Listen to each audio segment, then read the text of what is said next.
नमस्कार साथियों, स्वागत है आपका ऑनलाइन स्टडी ग्रुप में। आधुनिक भारत के इतिहास की श्रृंखला के अंतर्गत 5 पार्ट आप लोगों ने देख लिए हैं। ये 6वां पार्ट आपके सामने है। इस पार्ट में हम लोग आधुनिक विकास, भारत में शिक्षा का विकास और आधुनिक भारत में प्रेस का विकास, ये 2 महत्वपूर्ण टॉपिक को कवर करेंगे। और इसके अंतर्गत जो भी प्रश्न पूछे गए हैं, उसके साथ ही साथ जो प्रश्न पूछे जाने की संभावना है, उन सारे विकल्पों पर हम लोग गौर करेंगे। ठीक है, तो चलिए शुरू करते हैं आज का सेशन। पहला प्रश्न है, भारत में अंग्रेजों ने प्रथम मदरसा कहाँ पर स्थापित किया था? तो इसका सही जवाब होगा विकल्प डी, यानी कलकत्ता में। जरा इसको समझ लेते हैं। 1780 में वॉरेन हेस्टिंग ने कलकत्ता में मदरसा की स्थापना की थी। जरा वॉरेन हेस्टिंग के बारे में समझ लीजिए।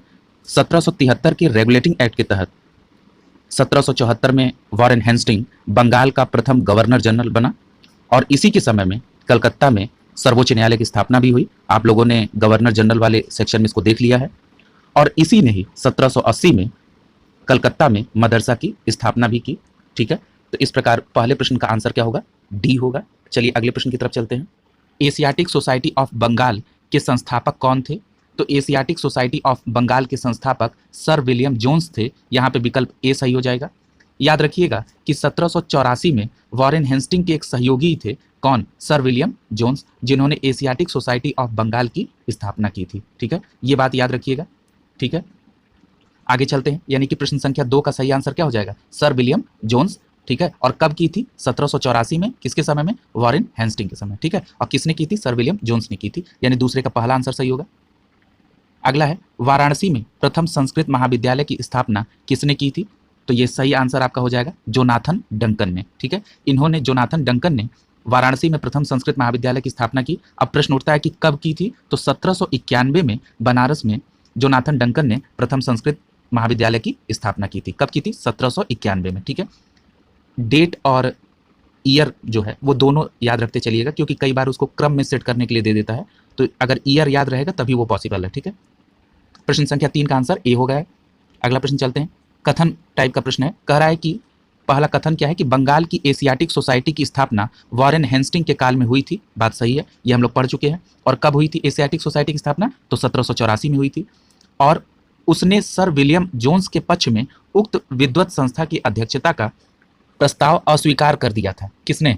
वॉरेन हेस्टिंग ने। यह भी बात सही है।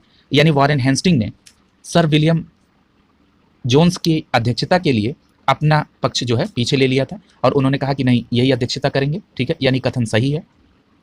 कारण देखिए, वॉरेन हेस्टिंग स्वयं एक उद्भट विद्वान तथा प्राच्य विद्या का प्रखर समर्थक था, जो संस्कृत, फारसी व अरबी अध्ययन को प्रोत्साहित करता था। ठीक है, यानी कारण भी कथन को सपोर्ट कर रहा है। यानी कि ये उसकी विद्वत्ता रखता था, लेकिन इसने आगे बनने किसको दिया? वहां पे स्थापना किसको करने दी? तो वो करने दी, अध्यक्षता किसको करने दी? तो वो करने दी सर विलियम जोन्स को। यानी कि ये कारण उसको सपोर्ट कर रहा है। दूसरी बात याद रखिएगा कि ये जो वॉरेन हेस्टिंग था, यहाँ पे आप देख रहे हैं एक प्राच्य विद्या शब्द लिखा हुआ है। प्राच्य होता है, एक होता है पाश्चात्य। जो पाश्चात्य होता है वो अंग्रेजी शिक्षा से जुड़ा है, और जो प्राच्य विद्या है उसमें आपके संस्कृत और ये अरबी, फारसी और ये हिंदुस्तानी शिक्षा आती है। ठीक है, तो इन बात का आप ध्यान रखिएगा इसमें। यानी कि कारण जो है दोनों सही भी है और व्याख्या भी कर रहा है। आगे देखिए, यानी यहाँ पे विकल्प ए सही हो जाएगा। अगला प्रश्न देखिए, निम्नलिखित में से किसे पेरिस की रॉयल एशियाटिक सोसाइटी की सदस्यता प्रदान की गई थी? तो पेरिस की रॉयल एशियाटिक सोसाइटी की सदस्यता किसे प्रदान की गई थी? तो सही जवाब आपका हो जाएगा माइकल मधुसूदन दत्त को, यानी बी ऑप्शन आपका सही हो जाएगा। ठीक है, अगले प्रश्न की तरफ चलें, यानी 5वें का बी सही होगा। प्रश्न संख्या 6 देखिए, निम्नलिखित में से कौन अंग्रेज था जिसने सर्वप्रथम भगवत गीता का अंग्रेजी में रूपांतरण किया था? तो याद रखिएगा, ये अंग्रेजी में रूपांतरण किसने किया था? चार्ल्स विल्किंस ने किया था। ठीक है, यानी कि भगवत गीता का अंग्रेजी में अनुवाद किसने किया था? चार्ल्स विल्किंस ने किया था। एक बात याद रखिएगा कि आपने अभी वॉरेन हेस्टिंग की विद्वता के बारे में सुना था। ये वॉरेन हेस्टिंग ने इसकी प्रस्तावना लिखी थी। ठीक है, यानी कि जो भगवत गीता का अंग्रेजी में रूपांतरण चार्ल्स विल्किंस ने किया था, इसकी प्रस्तावना किसने लिखी थी? वॉरेन हेस्टिंग ने लिखी थी। ठीक है, और अनुवाद का काम चार्ल्स विल्किंस ने किया था। यानी कि 6वें का बी ऑप्शन सही होगा यहाँ पे। प्रश्न संख्या 7 देखते हैं। निम्नलिखित में से किसने कालिदास की प्रसिद्ध रचना शकुंतला का पहली बार अंग्रेजी में अनुवाद किया था? तो याद रखिएगा कि सर विलियम जोन्स जो थे, इन्होंने एशियाटिक सोसाइटी की स्थापना की 1784 में। ये पक्ष हम लोग देख चुके हैं। इन्होंने ही शकुंतला का पहली बार अंग्रेजी में रूपांतरण भी किया था। और एक बात और याद रखिएगा कालिदास की एक और रचना है जिसका नाम है अभिज्ञान शाकुंतलम, उसका भी अंग्रेजी में रूपांतरण सर विलियम जोन्स ने किया था। यानी कालिदास की शकुंतला और अभिज्ञान शाकुंतलम दोनों का अंग्रेजी में अनुवाद किसने किया था? सर विलियम जोन्स ने किया था। यानी 7वें का डी ऑप्शन सही होगा। अगला प्रश्न देखिए, स्वतंत्रता पूर्व अवधि में ब्रिटिश सरकार द्वारा भारत में आधुनिक शिक्षा के प्रसार का उद्देश्य क्या था?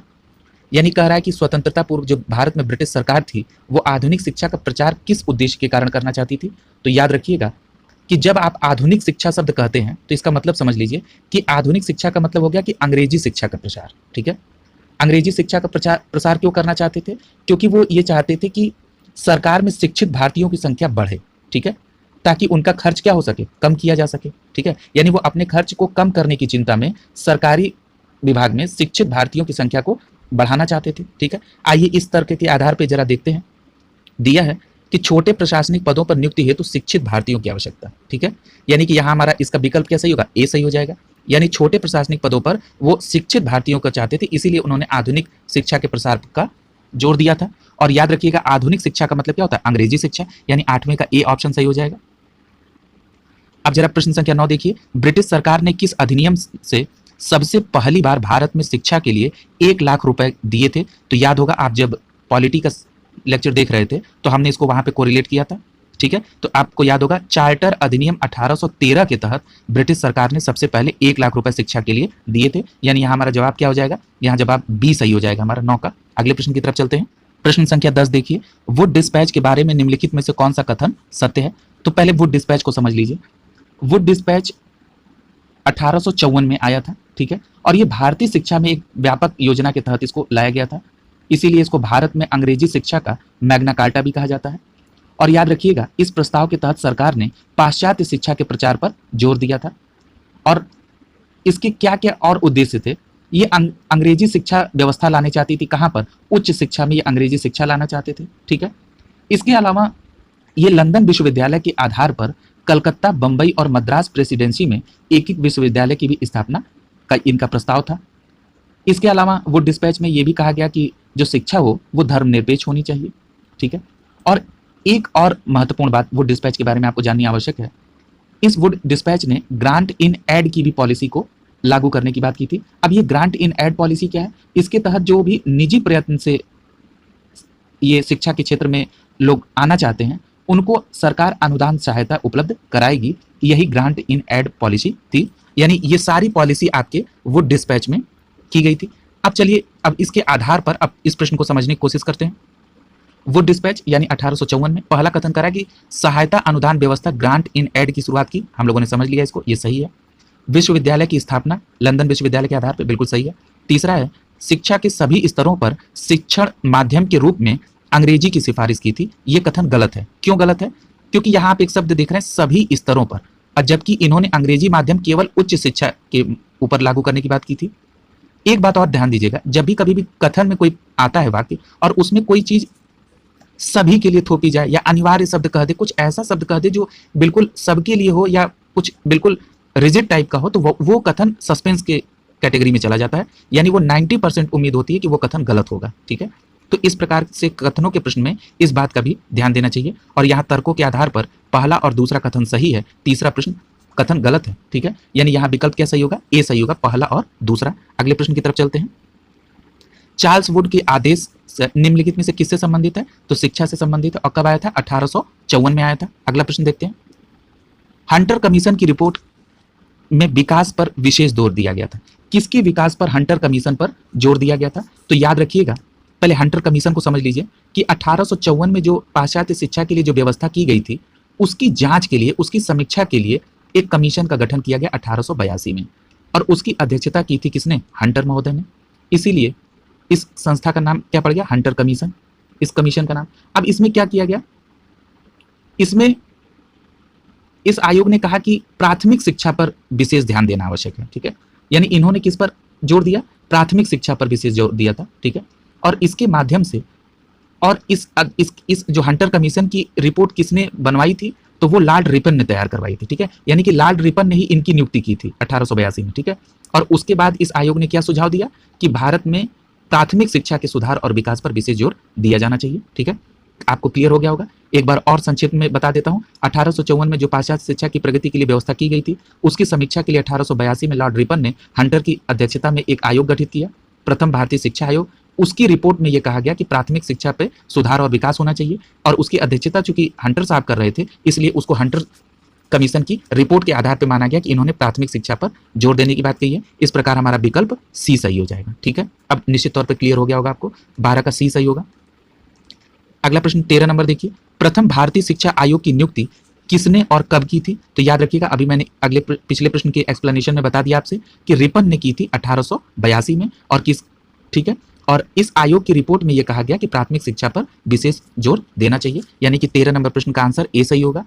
अगले प्रश्न की तरफ चलते हैं। नेशनल काउंसिल ऑफ एजुकेशन की स्थापना कब की गई थी? तो नेशनल काउंसिल ऑफ एजुकेशन की स्थापना 15 अगस्त 1906 को की गई थी। डेट याद रखिएगा, यानी 14 का डी ऑप्शन सही होगा।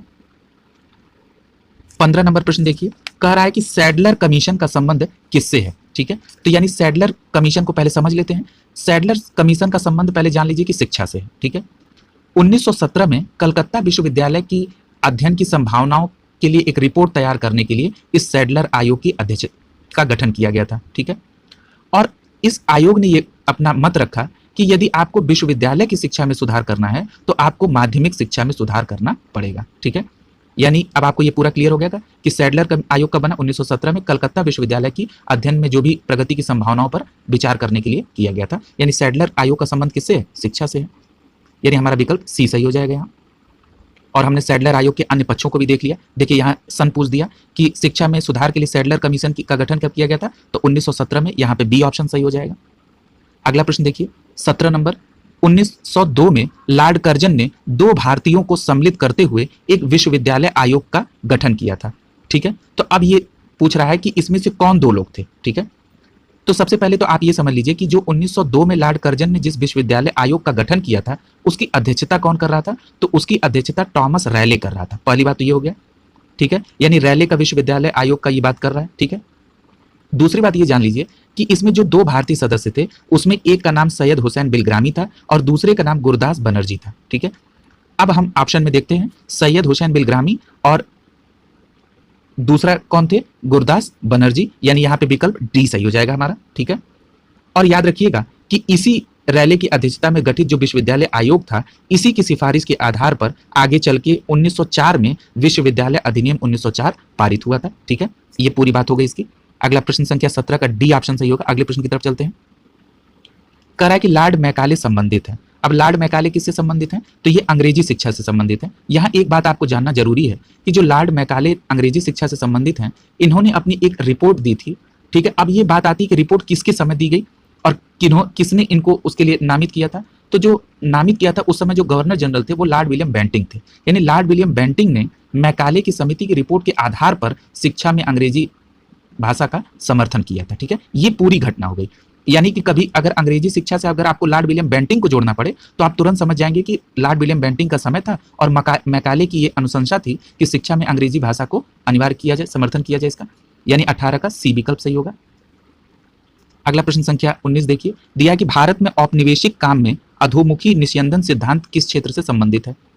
अब जरा अधोमुखी निस्यंदन सिद्धांत को पहले समझ लीजिए। ये तो आप समझ गए कि ये किससे संबंधित है? शिक्षा से संबंधित है। अब ये अधो निस्यंदन सिद्धांत को इंग्लिश में the theory of downward filtration कहते हैं। ठीक है, यानी अब आपको समझ में हो गया कि डाउनवर्ड फिल्ट्रेशन यानी कि नीचे की तरफ रिस कर जाना। फिल्ट्रेशन का मतलब होता है क्या? मतलब छन छन के जाना। इस सिद्धांत में कहा गया कि शिक्षा समाज के उच्च वर्ग को ही दी जानी चाहिए और वो छन छन कर शिक्षा जन सामान्य तक पहुंच जाएगी। ये और इस सिद्धांत, चूंकि सिद्धांत है तो किसी ने प्रतिपादित किया होगा, तो इस सिद्धांत को प्रतिपादित किसने किया? तो मैकाले ने अधोमुखी निस्यंदन सिद्धांत को प्रतिपादित किया। और उन्होंने तर्क क्या दिया? उन्होंने कहा कि इतना सीमित संसाधन है जिसके आधार पर समस्त जनता को ये सुविधा नहीं दी जा सकती है, इसीलिए यदि हम उच्च वर्ग को शिक्षा देंगे तो वो छन छन कर नीचे तक चली जाएगी। ये था अधोमुखी निस्यंदन सिद्धांत और ये किसका था? मैकाले का था। ठीक है, यानी कि इस प्रश्न से जो भी प्रश्न बन सकते हैं वो सारे एस्पेक्ट्स को यहाँ पे देख लिया गया। प्रश्न संख्या 19 का सही आंसर बी होगा। ठीक है, आगे चलते हैं। कह रहा है भारत में शैक्षणिक नीति में फिल्ट्रेशन थ्योरी का प्रतिपादन किसने किया था? तो मैकाले ने किया था। 20 का बी ऑप्शन सही होगा। अगला प्रश्न देखिए, भारत में आधुनिक शिक्षा प्रणाली की नींव कब से पड़ी थी? तो याद रखिएगा, जब भी आधुनिक शिक्षा प्रणाली कहा गया तो आप समझ गए कि अंग्रेजी शिक्षा की बात है तो वो मैकाले से संबंधित है, तो आपने तुरंत 1835 के मैकाले स्मरण पत्र को किया। और किसके समय में हुआ था? तो लॉर्ड विलियम बेंटिंग के समय में, ठीक है, यानी 21 का डी ऑप्शन सही हो जाएगा। अगला प्रश्न देखिए, कह रहा है कि निम्नलिखित में से किसने भारत में अंग्रेजी शिक्षा की नींव पड़ी। अब ये कह रहा है कि ये टर्म्स हैं, इनको चेक करिए कि किसके समय में ये नींव पड़ी।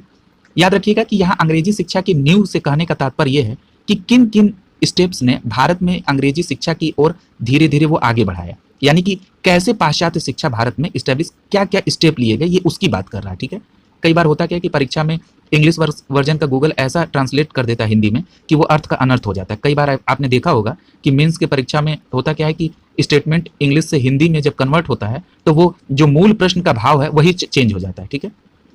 तो यहाँ प्रश्न का भाव ये है कि कौन कौन से ऐसे स्टेप हैं जो भारत में अंग्रेजी शिक्षा को स्टैब्लिश किए।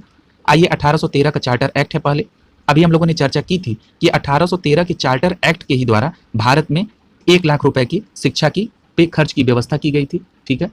अब ये जो 1 लाख रुपए खर्च की व्यवस्था की गई थी, इस शिक्षा की व्यवस्था को इंप्लीमेंट करने के लिए, यानी कि इसकी जिम्मेदारी किसको दी गई? ये general committee of public instruction 1923 को के द्वारा दी गई, यानी कि ये भी इसके लिए शामिल है, रिस्पॉन्सिबल अंग्रेजी शिक्षा के लिए, यानी दूसरे भी सही है।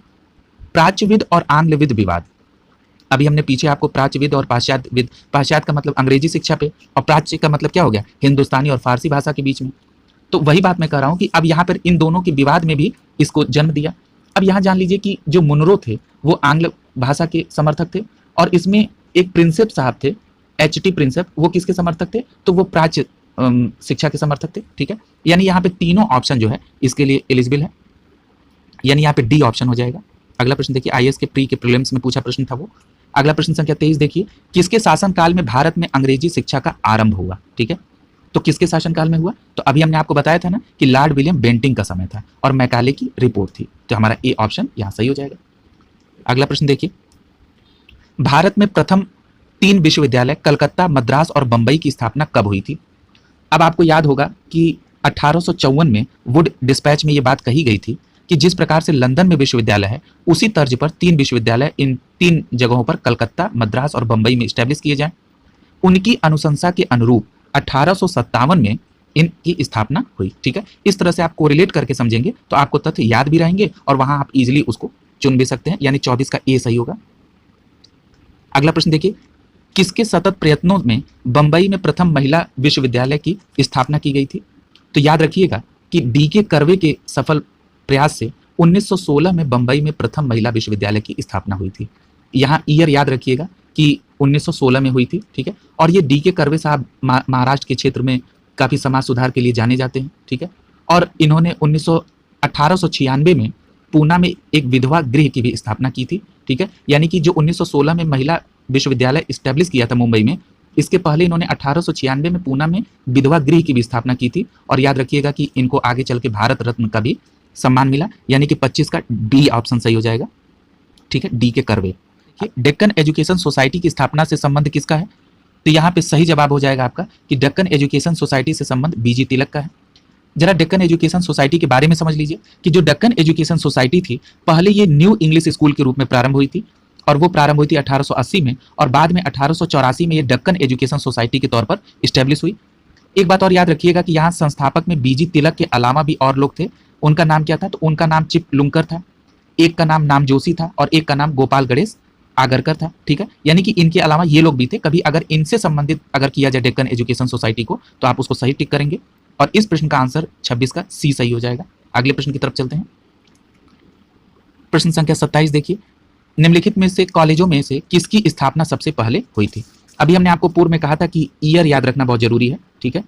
तो चलिए सबके ईयर देख लेते हैं तो कंफर्म हो जाएगा कि किसकी स्टैब्लिशमेंट सबसे पहले हुई थी। पहला नाम दे रहा है हिंदू कॉलेज कलकत्ता, तो याद रखिएगा कि हिंदू कॉलेज कलकत्ता की स्थापना राजा राम मोहन राय के प्रयासों से 1817 में डेविड हेयर और अलेक्जेंडर डफ के द्वारा की गई थी, ठीक है। अगला नाम है दिल्ली कॉलेज, तो दिल्ली कॉलेज की स्थापना 1824 में की गई थी। अगला नाम है मेयो कॉलेज, इसकी स्थापना 1875 में की गई थी। और अगला नाम है मुस्लिम एंग्लो ओरिएंटल कॉलेज, इसकी स्थापना 1875 में अलीगढ़ में की गई थी। और जो ये आपने अभी देखा है मेयो कॉलेज, इसकी स्थापना कहाँ की गई थी? तो ये अजमेर में की गई थी, ठीक है। एक बात याद रखिए, तो इनमें से सबसे पहले पूछ रहा है तो कौन है? तो वो 1817 में हिंदू कॉलेज कलकत्ता की स्थापना सबसे पहले हुई थी। राजा राम मोहन राय के प्रयासों से 1717 में डेविड हेयर और अलेक्जेंडर डफ के साथ इन्होंने मिलकर की थी। ठीक है, यानी कि प्रश्न संख्या 27 का सही आंसर क्या हो जाएगा? ए सही आंसर हो जाएगा आपका। अगले प्रश्न की तरफ बढ़ते हैं। प्रश्न संख्या 28 देखिए, Mohammedan Anglo oriental college Aligarh की स्थापना कब हुई थी? अभी हम लोगों ने देखा 1875 में हुई थी, यानी कि सी ऑप्शन सही होगा यहाँ पे। अगला प्रश्न देखिए, डेविड हेयर और अलेक्जेंडर डफ के साथ मिलकर निम्नलिखित में से किसने कलकत्ता में हिंदू कॉलेज की स्थापना की थी? तो अभी हम लोगों ने पढ़ा है कि किसने की थी? राजा राम मोहन राय ने। और कब की थी? 1817 में की थी। यानी राजा राम मोहन राय ने 1817 में डेविड हेयर और अलेक्जेंडर डफ के साथ मिलकर कलकत्ता में हिंदू कॉलेज की स्थापना की थी। यानी यहाँ पर विकल्प डी सही हो जाएगा हमारा। आगे चलते हैं। प्रश्न संख्या 30 देखिए, करा निम्नलिखित में से कौन सुमेलित है? पहला दे रहा है बनारस में संस्कृत कॉलेज की स्थापना, ये हम लोग पढ़ चुके हैं। इसमें क्या हम लोगों ने पढ़ा था कि जोनाथन डंकन ने किया था 1791 में। अगला है कलकत्ता में मदरसा की स्थापना, ये भी पढ़ा जा चुका है वॉरेन हेस्टिंग के द्वारा 1780 में। अगला है फोर्ट विलियम कॉलेज की स्थापना, ये किसने किया था? तो ये कोले वेलेजली ने किया था। आर्थर वेलेजली नहीं, कोले वेलेजली ने किया था। और कब किया था? तो 10 जुलाई 1800 में किया था। यानी हमारा कौन सा विकल्प सही हो जाएगा? तो यहाँ पर केवल सही विकल्प हमारा केवल 2 होगा। क्यों? क्योंकि बनारस की स्थापना किसने की थी? Jonathan Duncan. यानी बनारस की में संस्कृत कॉलेज की स्थापना जोनाथन डंकन ने, और फोर्ट विलियम कॉलेज की स्थापना कोले वेलेजनी ने की थी। इसलिए पहला और तीसरा गलत दिया है, तो केवल 2 सही होगा, यहाँ पे बी ऑप्शन सही होगा। अगला प्रश्न देखते हैं। अगला 31 नंबर प्रश्न है, कह रहा है कि वेलेजली ने कलकत्ता में फोर्ट विलियम कॉलेज की स्थापना किस लिए की थी? उसके पीछे कारण क्या था? तो अभी हम लोगों ने पढ़ लिया कि वेलेजली ने कलकत्ता में जो फोर्ट विलियम कॉलेज की स्थापना की थी वो 10 जुलाई 1800 में की थी। और वो कौन से वेलेजली थे? तो वो कोले वेलेजली थे। ठीक है, अब जरा इनके उद्देश्य के ऊपर चर्चा कर लेते हैं। इस कॉलेज की जो स्थापना का मुख्य उद्देश्य समझ में आता है, वो सिविल सेवकों को जो ब्रिटिश के थे उनको भारत के प्रशासन के हिसाब से फारसी और हिंदुस्तानी भाषा में उनको शिक्षा देना था।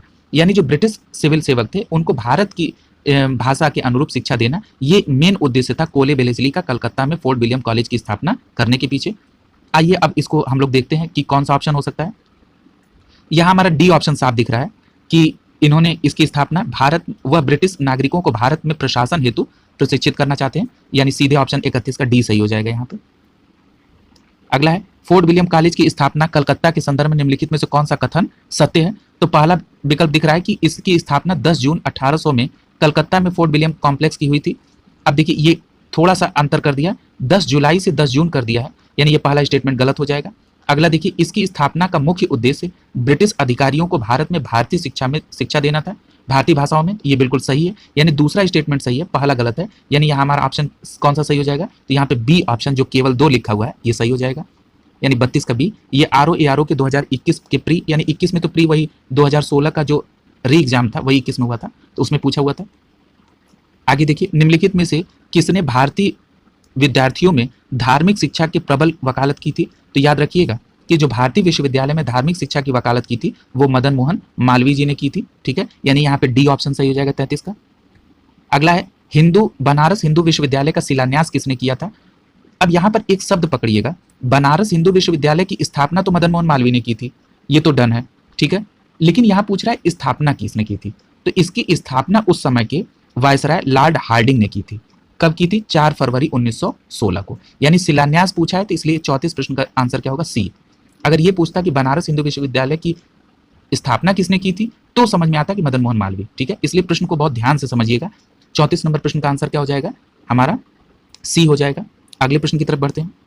करा निम्नलिखित में से सर्वप्रथम केंद्रीय विश्वविद्यालय घोषित किया गया था? तो यहाँ पे हम लोगों ने भी देखा कि बनारस हिंदू विश्वविद्यालय को सबसे पहले सेंट्रल यूनिवर्सिटी घोषित किया गया था, यानी यहाँ पे 35 का आंसर क्या होगा? सी सही होगा। आगे चलते हैं। आगे हम लोग आधुनिक भारत में प्रेस के विकास से संबंधित प्रश्न को देखेंगे। पहला प्रश्न है, भारत में प्रिंटिंग प्रेस किसने और कब शुरू किया था? तो सही जवाब होगा कि भारत में प्रिंटिंग प्रेस की शुरुआत पुर्तगालियों ने की थी। और कब की थी? 1550 में की थी, यानी यहाँ पर विकल्प ए सही हो जाएगा। ठीक है, अगला चलते हैं। दूसरा करा है, भारत का पहला समाचार पत्र कौन है? तो भारत का पहला समाचार पत्र कौन है? तो वो बंगाल गजट है। ठीक है, और ये 1780 में J.A. हिक्की ने इसकी शुरुआत की थी, बंगाल गजट की। यानी दूसरे का आंसर क्या हो जाएगा? ए सही हो जाएगा। भारत का पहला समाचार पत्र बंगाल गजट। अगला देखिए, कह रहा है कि भारत में प्रकाशित पहला समाचार पत्र निम्नलिखित में से कौन सा था? तो यहाँ पे सही जवाब क्या हो जाएगा आपका? तो यहाँ पे द बंगाल गजट, अभी आपने ऊपर ही देख लिया, यानी तीसरे का ए सही होगा। चौथा देखिए, भारत में किसने सर्वप्रथम प्रेस सेंसरशिप लागू किया था? यहाँ एक शब्द का उपयोग हुआ, सर्वप्रथम। तो याद रखिएगा कि सबसे पहले वेलेजली ने ये सेंसरशिप लगाया था 1799 में। और ये सेंसरशिप का मतलब क्या होता है? यानी कि तमाम तरह के प्रतिबंधों को लगाना ताकि भारतीयों की जो आंदोलन की आवाज़ है या जो उनकी प्रेस की स्वतंत्रता है उसको बाधित किया जा सके। यानी प्रेस में जो छपेगा पहले उसकी प्रूफ रीडिंग उनके अधिकारियों द्वारा कर ली जाए, और जब समाचार पत्र प्रकाशित हो तो उसमें मुद्रण और ये सारी किसने संपादकी की है सबका डिटेल पूरा विवरण एकदम छपा होना चाहिए ताकि आसानी से कार्रवाई की जा सके। ठीक है, तो यानी यहाँ पे प्रश्न संख्या 4 का सही आंसर क्या हो जाएगा, तो ए हो जाएगा। और ये कब लगाया था, 1799 में बेलेजली ने लगाया था। अगले प्रश्न की तरफ चलते हैं। प्रश्न संख्या 5 देखिए, 1878 में वार्नाकुलर प्रेस एक्ट किसके समय में रद्द हुआ था। तो पहले यही जान लीजिए कि 1878 का वार्नाकुलर प्रेस एक्ट किसके समय में आया था। तो याद रखिएगा 1878 का जो वार्नाकुलर प्रेस एक्ट था वो लॉर्ड लिटन के समय में आया था, जो विकल्प बी में दिया हुआ है। यानी लॉर्ड लिटन के ही समय में 1878 में वार्नाकुलर प्रेस एक्ट आया था। और याद रखिएगा कि इसको रिमूव किया था लॉर्ड रिपन ने 1882 में। ठीक है, यानी कि यहाँ पर विकल्प 5वें का ए सही हो जाएगा। वार्नाकुलर प्रेस एक्ट को रद्द किसने किया था, रिपन ने। अगर ये पूछ दे कि कब किया था तो 1882 में, और ये 1878 में लागू किसने किया था, तो लॉर्ड लिटन ने। ठीक है, यानी 5वें का आंसर ए होगा। प्रश्न संख्या 6 देख लीजिए, कह रहा है कि वार्नाकुलर प्रेस एक्ट के प्रवर्तन कौन है, तो अभी हम लोगों ने पढ़ लिया कौन है, लिटन है 1878 में। अगला प्रश्न देखिए, ए होगा सही 6वें का। 7वां प्रश्न कह रहा है कि किस गवर्नर जनरल के समय भारतीय भाषा प्रेस सेंसरशिप अधिनियम समाप्त हो गई थी। तो इसका भी आपने जिक्र कर लिया है, क्या है, रिपन ने। और कब की थी, तो 1882 में। यहाँ ईयर याद रखना जरूरी है क्योंकि अभी आपने अभी पूर्व के ही चैप्टर में देखा कि आरओ में 10 जून कर दिया 10 जुलाई की जगह, और वो स्टेटमेंट गलत हो गया। तो इसलिए यहाँ पर पीसीएस या आरओ या स्टेट पीसीएस के एग्जाम में कितना भी चेंजेज हो जाए, यहाँ पे कॉन्सेप्ट के साथ साथ फैक्ट जरूर रहेगा। ठीक है, इसलिए फैक्ट पे आप बिल्कुल ध्यान देते रहिए। अगले प्रश्न की तरफ चलते हैं। पत्रकार के कर्तव्य का निर्वहन करते हुए जेल जाने वाले सबसे पहले भारतीय कौन थे। तो याद रखिएगा कि पत्रकारिता का निर्वहन करते हुए सबसे पहले जेल कौन गए थे, बाल गंगाधर तिलक। अब एक बात और यहाँ जान लीजिए कि यदि मान लीजिए कि बाल गंगाधर तिलक विकल्प में नहीं है और उसकी जगह पे विकल्प में गणेश आगरकर का नाम है, यानी इनका पूरा नाम गोपाल गणेश आगरकर है, तो अगर ये विकल्प में है तो आप इनको टिक कर दीजिएगा। ठीक है, अगर बाल गंगाधर तिलक नहीं है तो। ठीक है, यानी कि बाल गंगाधर तिलक के साथ गोपाल गणेश आगरकर भी जो है पत्रकारिता के निर्वहन में पहले भारतीय थे जो जेल गए थे। यानी कि यहाँ 8वें का ए विकल्प सही हो जाएगा। प्रश्न संख्या 9 देख लीजिए, अमेरिका में फ्री हिंदुस्तान अखबार किसने शुरू किया था। तो अमेरिका में फ्री हिंदुस्तान अखबार की शुरुआत जो है वो तारकनाथ दास ने की थी। यहाँ पे विकल्प डी सही हो जाएगा। ठीक है, और ये अमेरिका के वैंकूवर में शुरू किया गया था, फ्री हिंदुस्तान तारकनाथ दास द्वारा। 9 का डी ऑप्शन सही हो जाएगा। प्रश्न संख्या 10 देखिए, फारसी साप्ताहिक मिरातुल अखबार को किसने प्रकाशित किया था। तो याद रखिएगा कि फारसी साप्ताहिक मिरातुल अखबार को राजा राम मोहन राय ने प्रकाशित किया था। ठीक है, और एक बात और याद रखिएगा कि इनके कुछ और भी जरा उसको देख लिया जाए। जैसे 1821 में इन्होंने बांग्ला साप्ताहिक था, यानी बांग्ला भाषा में लिखा था, संवाद कौमुदी, या इसको प्रज्ञा का चांद भी कहा जाता है, ये भी राजा राम मोहन राय द्वारा ही किया गया था।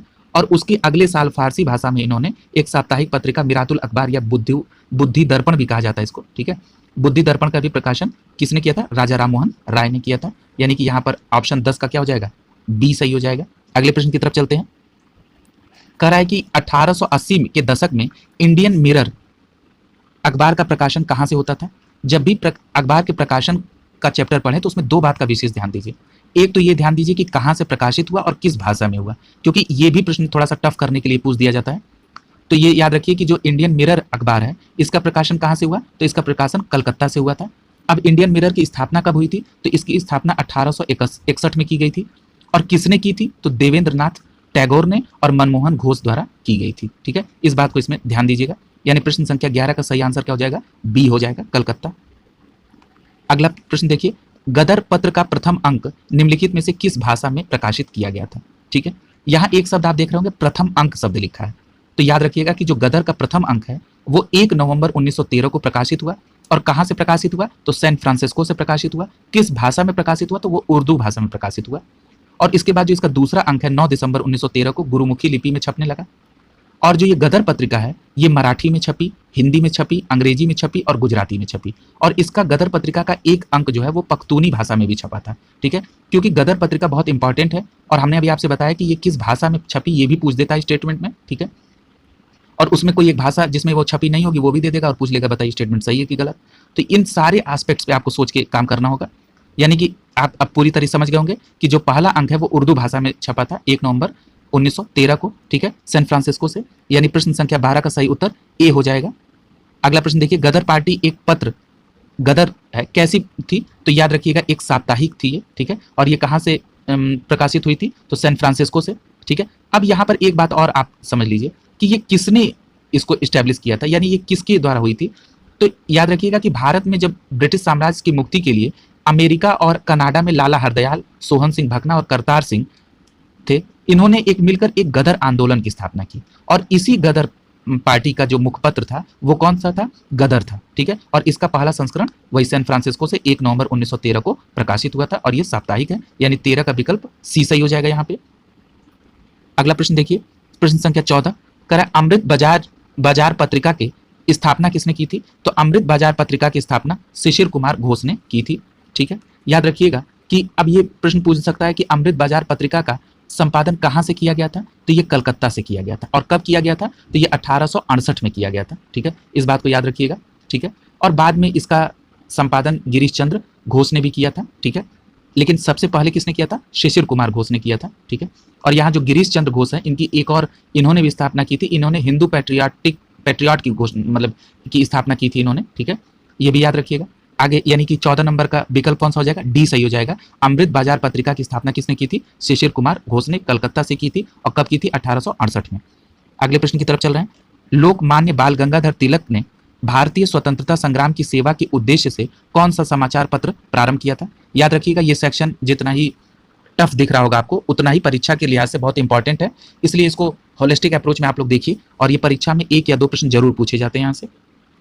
तो बाल गंगाधर तिलक ने जो समाचार पत्र निकाले थे वो 2 निकाले थे प्रमुख, जो ज़्यादातर पूछे जाते हैं। 1881 में इन्होंने बंबई से केसरी और मराठा 2 समाचार पत्र निकाले थे। यहाँ हमको केसरी विकल्प दिख गया, ये बी है, यानी इस प्रश्न का आंसर बी होगा।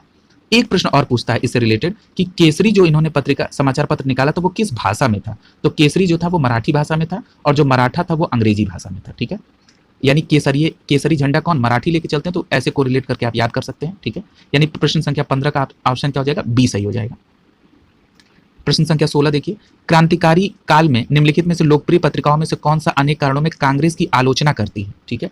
यानी कांग्रेस की आलोचना करने वाली कौन कौन सी है, तो यहाँ पर बंगवासी, काल, केसरी, ये सभी पत्रिकाएं जो हैं वो क्या करती हैं, कांग्रेस की आलोचना करने वाली हैं, यानी यहाँ पर उपयुक्त सभी, यानी डी ऑप्शन सही हो जाएगा 16 का आपका। अगले प्रश्न की तरफ चल रहे हैं, निम्नलिखित में से किन समाचार पत्रों ने भारतीय स्वतंत्रता संग्राम के काल में क्रांतिकारी आतंकवाद की वकालत की थी, यानी कि वही जो अभी आपने पूर्व में देखा कि काफी एग्रेसिव थे, तो यानी कि जो क्रांतिकारी आतंकवाद की वकालत कर रहे थे उसमें किसका नाम आता है, तो उसमें संध्या, युगांतर और काल, इन तीनों का नाम आता है, ठीक है।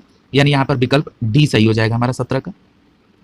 अगला देखिए, क्रांतिकारी गतिविधियों के साथ कौन सी पत्रिका जुड़ी नहीं है, ठीक है। तो अब देखिए, अभी आपने किसका किसका नाम पढ़ लिया, संध्या पढ़ लिया, युगांतर पढ़ लिया और काल पढ़ लिया, यानी कि जो क्रांतिकारी गतिविधि में संध्या हो गई, युगांतर हो गई, ठीक है। अब यहाँ गदर भी आपने पढ़ लिया कि कौन थे, लाला हरदयाल, सोहन सिंह भकना और करतार सिंह थे, ठीक है, जो सैन फ्रांसिस्को से प्रकाशित हुई थी, ठीक है, 1 नवंबर 1913 को, ठीक है। तो यानी आपको 3 तो दिख गया, यानी यंग इंडिया बचा। अब याद रखिए यंग इंडिया किसके द्वारा पब्लिश की गई थी, तो यंग इंडिया गांधी जी से संबंधित है, और गांधी जी के कैसे विचारधारा के, अहिंसा के, यानी कि यहाँ पर और पूछ रहा है क्रांतिकारी गतिविधि, यानी कि और कह रहा है क्रांतिकारी गतिविधि में नहीं थी, ठीक है। यानी कि हमारा सही आंसर क्या हो जाएगा, डी, यानी यंग इंडिया अगर हमको मालूम है कि गांधी जी से संबंधित है तो सीधे सीधे हम इसको डी से कोरिलेट कर देंगे, ठीक है। याद रखिएगा कि यंग इंडिया जो है वो गांधी जी ने इस पत्रिका का संपादन किया था, ठीक है। इसको याद करने का ये ट्रिक आप लगा सकते हैं कि गांधी जी अपनी इतनी भाग दौड़ करते तो अपने आप को यंग मानते थे, इसलिए उन्होंने यंग इंडिया की परिकल्प ये निकाली थी। 18 का डी ऑप्शन सही हो जाएगा। अगली तरफ चलते हैं प्रश्न की तरफ। प्रश्न संख्या 19 देखिए, निम्नलिखित में से किसने सोम प्रकाश नामक समाचार पत्र को शुरू किया था, तो सोम प्रकाश नामक समाचार पत्र किसने शुरू किया था, तो वो किया था ईश्वर चंद्र विद्यासागर ने।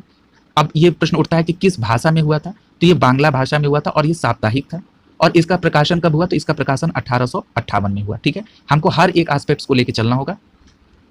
अब ये बात ध्यान रखिए कि जो ये सोम प्रकाश था, इन्होंने जो सोम प्रकाश की ये समाचार पत्र है जिसका शुरुआत ईश्वर चंद्र विद्यासागर ने की थी, इस समाचार पत्र में नील आंदोलन से संबंधित जो किसानों का दर्द था उनके समर्थन में इन्होंने इसको रखा था, ठीक है।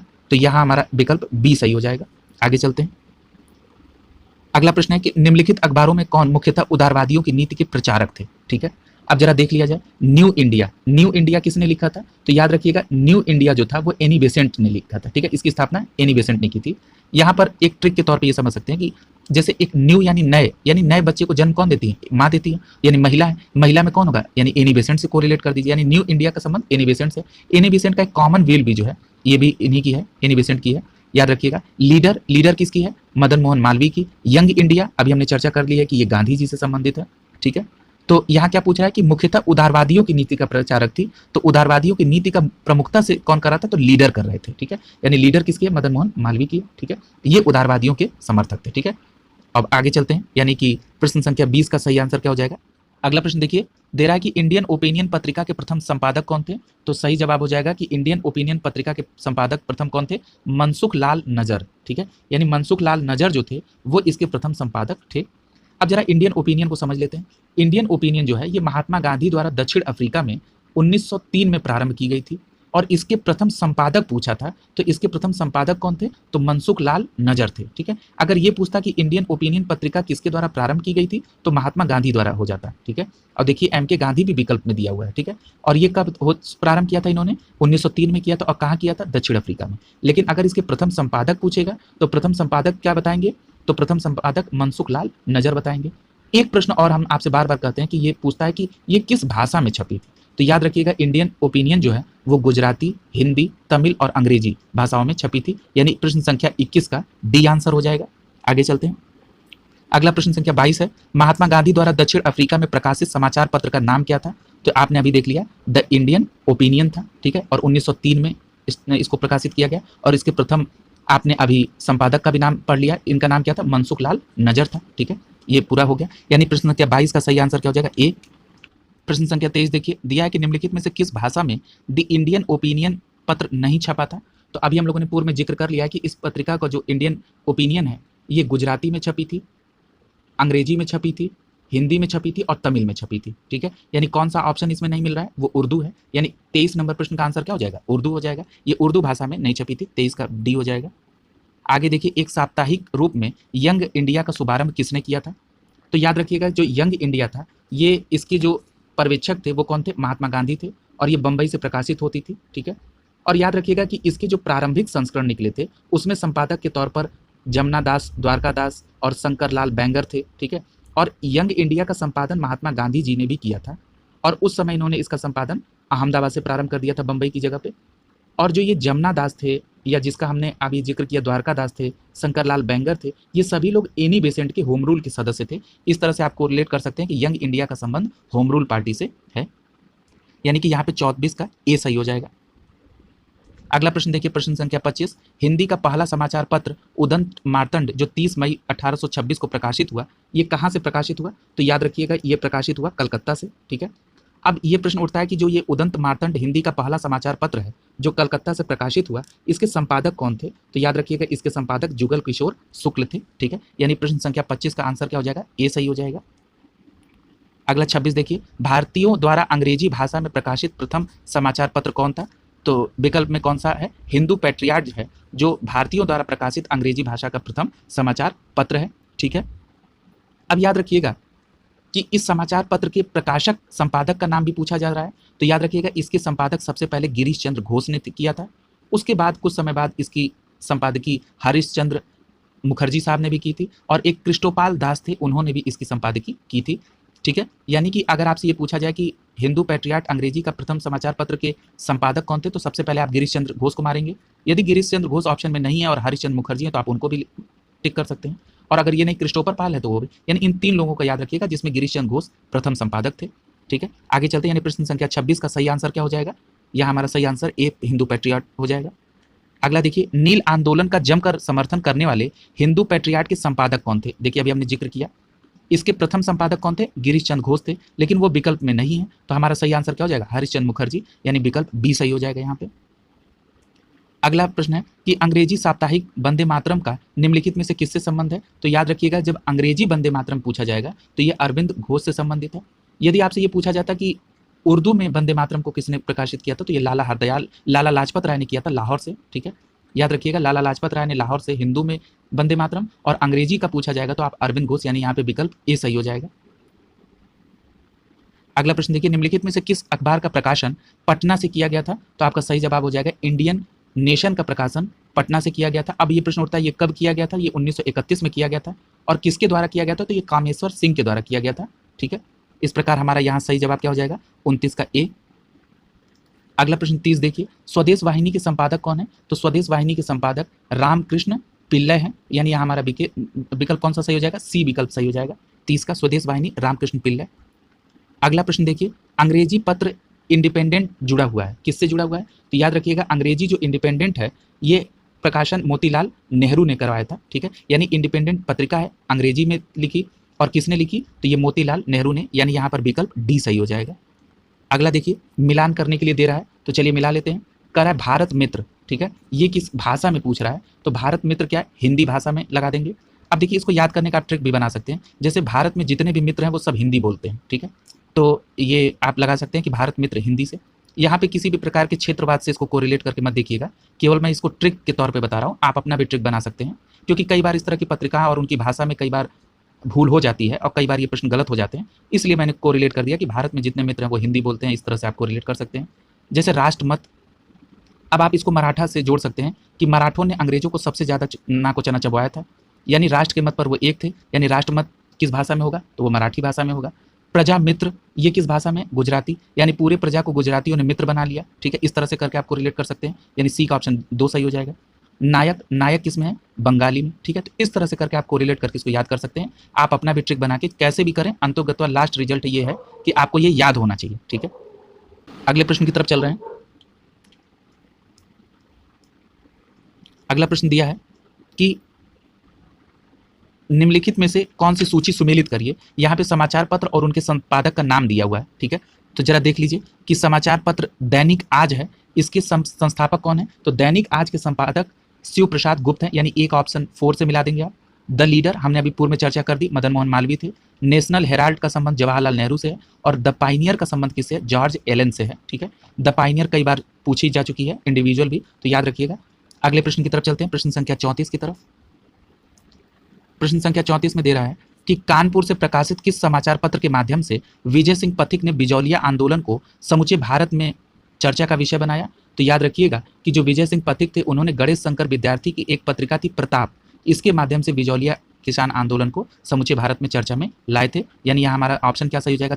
34 का बी सही होगा। और प्रताप के कौन थे इसके संपादक? ये थे गणेश शंकर विद्यार्थी, यानी 34 का बी सही होगा। अगला देखिए, हरिजन के प्रारंभकर्ता कौन थे? तो याद रखिएगा कि हरिजन के प्रारंभकर्ता किसे माना जाता है? तो गांधी जी को माना जाता है। ये भी याद रखिएगा कि ये एक साप्ताहिक समाचार पत्र था। और यहाँ पर एक बात याद रखना होगा कि ये जो हरिजन था ये अंग्रेजी में था, इसे गुजराती में नाम दिया गया था हरिजन बंधु, और इसको हिंदी में कहा गया था हरिजन सेवक। ठीक है, ये बात याद रखिएगा, यानी यहाँ पर हमारा ऑप्शन सी सही होगा।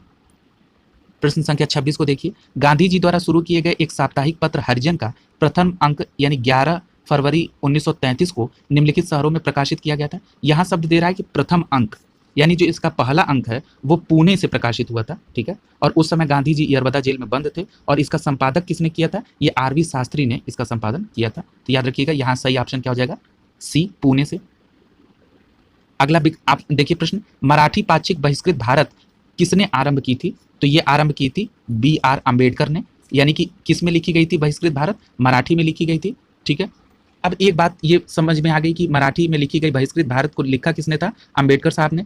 अब ये कब लिखी गई थी? तो 1927 में लिखी गई थी। अब जब यहाँ चर्चा अम्बेडकर साहब की हो गई तो उन्होंने एक सभा की भी स्थापना की थी, उसका नाम क्या था? बहिष्कृत हितकारिणी सभा। इस सभा की स्थापना उन्होंने बंबई में की थी और 1924 में की थी। ठीक है, तो ये दोनों पॉइंट आपको याद रखने होंगे, परीक्षा के दृष्टिकोण से काफ़ी इंपॉर्टेंट है, जिस प्रश्न को मैंने कोरिलेट किया है यहाँ पे, यानी यहाँ पे बी ऑप्शन सही होगा। बहिष्कृत भारत पत्रिका से संबंधित कौन है? तो अम्बेडकर साहब हैं। ठीक है, यानी डी ऑप्शन होगा 1927 में। अगला देखिए, प्रश्न संख्या 39 देखते हैं, निम्नलिखित में से एक जर्नल अबुल कलाम आज़ाद द्वारा प्रकाशित की गई थी, तो वो कौन सी पत्रिका है? तो वो अल हिलाल है, और इसका प्रकाशन कब हुआ था? तो ये 1912 में हुआ था। यहाँ विकल्प ए सही हो जाएगा आपका। अगला प्रश्न देखिए, प्रश्न संख्या 40 है, वर्ष 1920 में लाहौर से लाला लाजपत राय द्वारा उर्दू का कौन सा समाचार पत्र प्रारंभ किया गया था? तो ये वंदे मातरम किया गया था। अभी हमने आपको पूर्व में बताया था कि वंदे मातरम अगर अंग्रेजी में कहेगा तो अरविंद घोष बताएंगे, यदि वंदे मातरम उर्दू में कहा जाएगा तो लाहौर से 1920 में लाला लाजपत राय ने प्रकाशित किया था, यानी यहाँ पे ए विकल्प सही होगा। आगे सूची मिलाने के लिए कह रहा है, समाचार पत्र हैं और उनके संपादक का नाम दिया हुआ है, तो चलिए सूची मिला लेते हैं। सबसे पहला हिंदू नाम दिया है, तो हिंदू के संपादक कौन थे, तो सुब्रमण्यम अय्यर थे, यानी तीसरे से मिला लेंगे आप। अगला नाम दिया है सुधारक का, तो सुधारक के संपादक कौन थे, तो गोपाल कृष्ण गोखले थे, ठीक है, यानी जी के गोखले साहब थे, यानी कि बी का दूसरा सही हो जाएगा। अगला नाम दिया वॉइस ऑफ इंडिया, तो वॉइस ऑफ इंडिया दादा भाई नौरोजी ने किया था, यानी यहाँ पर दादा भाई नौरोजी, यानी कि सी का पहला ऑप्शन सही हो जाएगा। अगला नाम देखते हैं बंगाली, और बंगाली किसने लिखी थी, तो बंगाली एस.एन. बनर्जी ने लिखी थी, ठीक है, तो यानी इस प्रकार आप अपने आंसर को कोरिलेट कर लेंगे, ठीक है। आगे चलते हैं। अब यहाँ देखिए फिर मैचिंग करनी है, कह रहा है कि काल किसने लिखी थी, तो काल लिखा था शिवराम महादेव परांजपे ने लिखा था, यानी आप ए का विकल्प जो है 4 के साथ मिला लेंगे। अगला है बंगाली लिखा था सुरेंद्रनाथ बनर्जी, जिसको अभी हम लोगों ने शॉर्ट फॉर्म में ऊपर क्या पढ़ा था, तो इसको हम लोगों ने अभी एस.एन. बनर्जी पढ़ा था, यानी पूरा नाम क्या है, सुरेंद्रनाथ बनर्जी। अगले हैं सुधारक गोपाल कृष्ण गोखले, वहाँ शॉर्ट नाम हम लोगों ने क्या देखा था, जी के गोखले, ठीक है। अगला है सोम प्रकाश लिखा है द्वारका नाथ विद्या भूषण ने। इस प्रकार के प्रश्न ज़्यादातर मैचिंग में पूछे जाते हैं, और अगर आपको 2 आ रहे हैं तो आप इजीली उसको सॉल्व कर ले जाएंगे, ठीक है। लेकिन प्रयास ये करना है कि जितने पूछे जा चुके हैं वो कम से कम ना भूलें, ठीक है।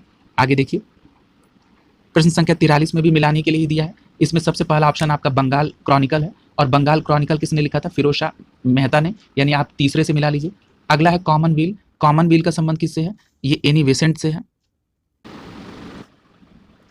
अगला नाम देखेंगे कॉमनवेल्थ एनी बेसेंट के साथ, लीडर का नाम मदन मोहन मालवीय के साथ आ जाएगा, और सर्च लाइट का संबंध किसके साथ आ जाएगा, तो सर्च लाइट का संबंध आ जाएगा सच्चिदानंद सिन्हा के साथ, ठीक है। इस प्रकार हमारा ये कंप्लीट हुआ। अगले प्रश्न की तरफ चलते हैं। प्रश्न संख्या 44 देखिए, इसमें भी सुमेलित करने के लिए दिया है। अब यहाँ पे कई सारे प्रश्न हो चुके हैं, तो अब ये देखिए लीडर का संबंध किससे है, मदन मोहन मालवीय से है। बॉम्बे क्रॉनिकल फिरोज शाह मेहता से संबंधित है। अगला है इंडिपेंडेंट, ये मोतीलाल नेहरू अंग्रेजी में लिखा गया था। जस्टिस का संबंध टी.एम. नायर के द्वारा है, ठीक है। इस प्रकार ये सुमेलित हो गया। अब आप प्रश्न संख्या 45 की तरफ चलिए। अगला है कि इसको भी सूची सुमेलित करनी है, तो अबुल कलाम आजाद साहब ने इनमें से क्या लिखा था, अल हिलाल हम लोग पढ़ चुके हैं। फिरोज शाह मेहता, इसका संबंध किससे है, तो बॉम्बे क्रॉनिकल से है, यानी ये भी सही है। यानी कि एनी बेसेंट का संबंध इनमें से न्यू इंडिया से है, और एक और कॉमनवेल्थ भी पढ़ा है आपने। और अगला है महात्मा गांधी, इनका संबंध यंग इंडिया से, यानी ये सब आप देख चुके हैं। अगले प्रश्न की तरफ चल रहे हैं। प्रश्न संख्या 46 देखिए, अल हिलाल दिया है, करा निम्नलिखित में से कौन सुमेलित नहीं है, ठीक है। तो यानी अल हिलाल को अभी आपने अबुल कलाम आजाद देखा, सही है। न्यू इंडिया एनी बेसेंट सही है। संवाद कौमुदी किसकी है, तो राजा राम मोहन राय की, ये भी सही है। सी ऑप्शन यहाँ गलत दिख रहा है। तहजीब उल अखलाक जो है वो मोहम्मद अली जिन्हा का दिख रहा है, जबकि तहजीब उल अखलाक जो है ये सैयद अहमद खां का है, और ये उर्दू भाषा में लिखा गया था, ठीक है। यानी यहाँ पे 46 का सी सही होगा आंसर, यानी ये सही सुमेलित नहीं है। अगला देखिए 47 देख लीजिए। अब यहाँ पर भी मैचिंग करना है, करा निम्नलिखित में से कौन सा गलत जोड़ा है, ठीक है। यानी कि अल हिलाल मौलाना आजाद बिल्कुल सही है। केसरी लोकमान्य तिलक बिल्कुल सही है। ये किस भाषा में लिखा गया था, तो ये मराठी भाषा में लिखा गया था। जवाहरलाल नेहरू नेशनल हेराल्ड बिल्कुल सही है। महात्मा गांधी द पायनियर गलत है। द पायनियर आपने किसका पढ़ा है, तो ये जॉर्ज एलन द्वारा लिखा गया था, और ये इलाहाबाद से प्रारंभ हुआ था और 1865 में हुआ था। अब यहाँ चूंकि गांधी जी का जिक्र हो गया, तो गांधी जी से संबंधित देख लीजिए। इंडियन ओपिनियन आप पढ़ चुके हैं, हरिजन पढ़ चुके हैं आप, यंग इंडिया पढ़ चुके हैं, नवजीवन पढ़ चुके हैं। ये सभी किससे हैं, गांधी जी से कोरिलेट है। अगले प्रश्न की तरफ चलते हैं। प्रश्न संख्या 48 देखिए, निम्नलिखित में से कौन सी पत्रिका महात्मा गांधी से संबंधित नहीं है, तो यहाँ आपका आंसर क्या हो जाएगा, इंडियन ओपिनियन संबंधित है, यंग इंडिया संबंधित है। अगला देखिए नवजीवन संबंधित है, लेकिन युगांतर गांधी जी से संबंधित नहीं है। युगांतर का संबंध किससे है, तो युगांतर का संबंध भूपेंद्र नाथ दत्त और वारिंद्र कुमार घोष से है, ठीक है। यानी इस प्रश्न का आंसर 48 का क्या होगा, डी होगा, ठीक है। अगले प्रश्न की तरफ चलते हैं। 49 नंबर प्रश्न देखिए, कह कौमी आवाज पत्र कहाँ आरंभ किया था किसने, तो कौमी आवाज का आरंभ जो है उर्दू में ये किया था लखनऊ से, किसने ये किया था, जवाहरलाल नेहरू जी ने, ठीक है। अब एक चीज और याद रखिएगा, जवाहरलाल नेहरू के साथ एक और व्यक्ति का नाम इसमें जुड़ता है कौमी आवाज में, वो रफी अहमद किदवई का है, ठीक है। इस बात को भी याद रखिएगा यहाँ पे, यानी 49 का आंसर क्या हो जाएगा, बी हो जाएगा। प्रश्न संख्या 50 देखिए, निम्नलिखित में से कौन सा सुमेलित नहीं है, ठीक है। अब यहाँ देखिए नवजीवन महात्मा गांधी आपने पढ़ा है, स्वराज टी प्रकाशम सही है, प्रभात एनसी केलकर सही है, लेकिन कौमी का संबंध कह रहा है अबुल कलाम आजाद, गलत है। अभी आपने पढ़ा कि कौमी का संबंध किससे है, कौमी आवाज का, जवाहरलाल नेहरू या अलग एक ऑप्शन रहे तो रफी अहमद किदवई, ठीक है। और ये लखनऊ से 1945 में इसका प्रकाशन हुआ था, ठीक है। यानी इस प्रकार यहाँ पे प्रश्न का आंसर क्या होगा, डी होगा, ये सुमेलित नहीं था। 51 नंबर देख लीजिए। अब यहाँ पे कह रहा है कि निम्नलिखित में से कौन सा एक सही सुमेलित है, ठीक है। तो चलिए इधर एक साइड से जो समाचार पत्र इस इधर से चलते हैं। मूक नायक किसने लिखा था? तो ये अंबेडकर साहब ने लिखा था, ये गलत सुमेलित है। फिर यंग इंडिया किसने लिखा था? ये गांधी जी ने लिखा था, ये भी गलत है। कॉमनवेल किसने लिखा था? एनी बेसेंट ने, ये बिल्कुल सही है। और केसरी किसने लिखा था? बाल गंगाधर तिलक। ठीक है, यानी इस प्रश्न का सही आंसर क्या होगा? सी, ये बिल्कुल सही सुमेलित दिया है। यहाँ पर नहीं वाला नहीं है, यहाँ पूछ रहा है कौन सा सही सुमेलित है। ठीक है, और बाकी बारे में हम लोगों ने चर्चा भी कर ली। 51 का सी ऑप्शन। अगला प्रश्न 52 देख लीजिए, कह रहा है कि समाचार दर्पण किसने? तो ये जेसी मार्समैन द्वारा, मिरातुल अखबार राजा राममोहन राय द्वारा, केसरी बाल गंगाधर तिलक और यंग इंडिया महात्मा गांधी, ये हम लोग देख चुके हैं। प्रश्न संख्या 52 की जगह 53 पे चलते हैं। अगला है 53 में कह रहा है कि निम्नलिखित में से कौन सा एक सुमेलित नहीं है। ठीक है, आप देख लीजिए, इंडिपेंडेंट किसने लिखा था? तो अभी हम लोगों ने पढ़ा है कि इंडिपेंडेंट किसने लिखा था? ये लिखा था मोतीलाल नेहरू जी ने अंग्रेजी भाषा में।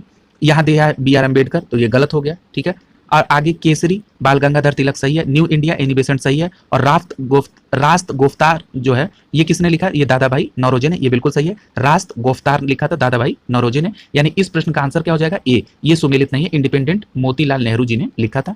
अगले प्रश्न की तरफ चलते हैं। प्रश्न संख्या 54 देख लीजिए, कह रहा है निम्नलिखित में से कौन से समाचार पत्र जैसे द हिंदू, केसरी, बंगाली, हिंदुस्तानी, सुधारक के संपादकों का सही आयोजन है? तो चलिए एक एक का हम लोग देख लेते हैं। अब यहाँ देख लीजिए कि हिंदू किसने लिखा था? तो द हिंदू सुब्रमण्यम अय्यर द्वारा, केसरी बाल गंगाधर तिलक द्वारा, बंगाली सुरेंद्र नाथ बनर्जी द्वारा, और हिंदुस्तानी किसने लिखा था? तो गंगा प्रसाद वर्मा द्वारा, और सुधारक किसने लिखा था? गोपाल कृष्ण गोखले द्वारा। ठीक है, इस प्रकार हमारा सही ऑप्शन क्या हो जाएगा? डी हो जाएगा यहाँ पे। ठीक है, 54 का डी ऑप्शन यहाँ पे सही होगा। ठीक है, आगे चलते हैं। अब ये प्रश्न संख्या 55 देख लीजिए, करा निम्नलिखित में से कौन सा सुमेलित क्रम है? यानी एनी बेसेंट ने यंग इंडिया नहीं लिखा था। यंग इंडिया किसने लिखा था? महात्मा गांधी जी ने। न्यू इंडिया किसने लिखा था? ये एनी बेसेंट ने लिखा था। केसरी ये बाल गंगाधर तिलक बिल्कुल सही है, और मराठा भी बाल गंगाधर तिलक ने ही लिखा था, अंग्रेजी भाषा में लिखा था इसे। यानी कि यहाँ हमारा पूछ रहा है कि निम्नलिखित में से सुमेलित है, यानी कि बाल गंगाधर तिलक ने केसरी लिखा था, ये बिल्कुल सही सुमेलित है। 55 का आंसर हो जाएगा सी। ठीक है, आगे चलते हैं। प्रश्न संख्या 56 देख लीजिए, कह रहा है निम्नलिखित में से एनी बेसेंट द्वारा निकाले गए अखबार कौन कौन से हैं? तो यहाँ पर आप कॉमनवेल्थ और न्यू इंडिया 2 पढ़ चुके हैं, तो ये बिल्कुल सही है। ठीक है, और यहाँ पे आगे हम लोग इसको और डिटेल में भी देख लेंगे। ठीक है, अगला 56 नंबर का ए ऑप्शन सही है। कॉमनवेल्थ, देखिए आ गया प्रश्न, कॉमनवेल्थ क्या है? ये एनी बेसेंट द्वारा लिखा गया है, यानी यहाँ बी ऑप्शन सही है। प्रश्न संख्या 58 को देखिए, करा निम्नलिखित में से सही जोड़े बनाइए। दिया है कि न्यू इंडिया, तो न्यू इंडिया से संबंध बिपिन चंद्र पाल का भी है। ठीक है, और अगला है वंदे मातरम, नहीं कॉमरेड, तो कॉमरेड का संबंध किससे है? तो मोहम्मद अली से है। अगला है वंदे मातरम, तो वंदे मातरम का संबंध अंग्रेजी में अरविंद घोष द्वारा है। अगला नाम है संध्या, और संध्या का संबंध किससे है? तो संध्या का संबंध ब्रह्म बांधव उपाध्याय जी से, सी से मिल जाएगा। ठीक है, इस प्रकार ये मैचिंग हो जाएगी, और ये ए ऑप्शन इसका सही हो जाएगा।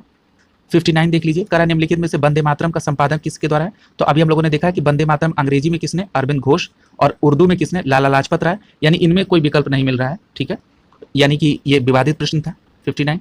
60 प्रश्न देख लीजिए, करा 10 रोजा पत्रिका राष्ट्रीय आंदोलन के दौरान किसने प्रारंभ की थी? तो 10 रोजा पत्रिका का प्रारंभ जो है वो अब्दुल गफ्फार खां के द्वारा किया गया था, यानी यहाँ पे आपका विकल्प कौन सा सही हो जाएगा? बी विकल्प आपका सही हो जाएगा। ठीक है, आगे की तरफ चलते हैं।